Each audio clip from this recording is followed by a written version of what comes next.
Hey, Eric here from 5minuteinvesting.com, and today I just want to talk about a stock that I really like, but I might not invest in right now, so I might not invest in right now, and it's called Square. And as of the moment I'm recording this video, Square is at $62. So for those of you who are not familiar, Square is really a payment app, and it is if you have a phone and you have a headphone jack, then the first product that it launched is a little card reader that allows you to put it in your phone and then you can accept credit card payments. So it's quite an innovative company, and that's what that's the one move they made that made them really famous. So if you are in North America, then you can probably get one of these little card readers and put it in your phone and accept credit card payments on the go in Best Buy or any like tech shop. You should be able to get one of them. So previously, the founders of Square started Twitter, which was a wildly large business. So I wouldn't use the word successful because they're not making a lot of money, but in terms of scale, it is definitely large. Now, afterwards, they started Square, which revolves around payment, and the business model is actually quite simple. It's just a percentage of the transaction. So in terms of business model, and as long as there are a large volume of transactions, then Square will make money.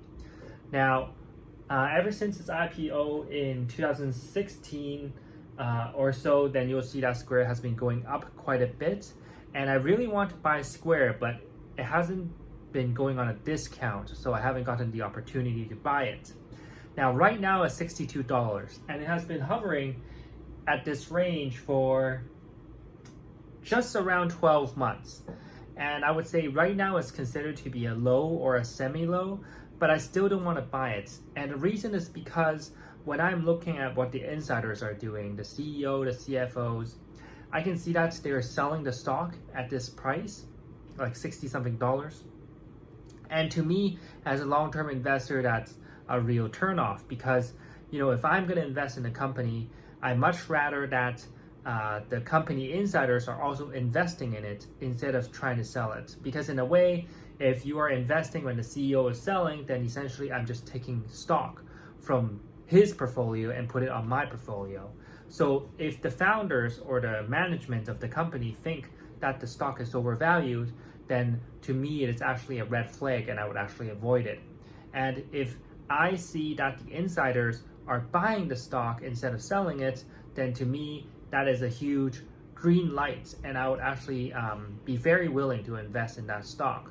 So this is one of the key indicators I look for, and this is one of the key things that are holding me back from investing in Square when it is $61. So even though it is at a relative low, for now, I'll just hold off for now. And when you're looking at the payment market, you'll realize that a lot of companies are actually stepping into this market. If you are looking at North America, you see Apple Pay, there's Google Pay, there's PayPal, there's Square, and if you search, there are actually a lot of little players as well. So even though Square started off targeting farmers markets, places where you only have mobile network and you don't have a credit card machine, and it tries to replace all that infrastructure, you can see that the market is getting saturated. So I think the key thing for Square is where it's going to grow, why do you think it is going to grow, and how do you justify the loss? And I think from the growth perspective, I still think Square is going to grow. There's a lot of potential, especially when Square tries to expand outside of North America. It's quite actually popular in Canada and US.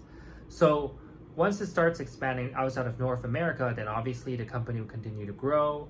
And if you're looking at profitability in the recent years, Square's loss has actually been reducing. So it's just a matter of time before Square starts turning a profit.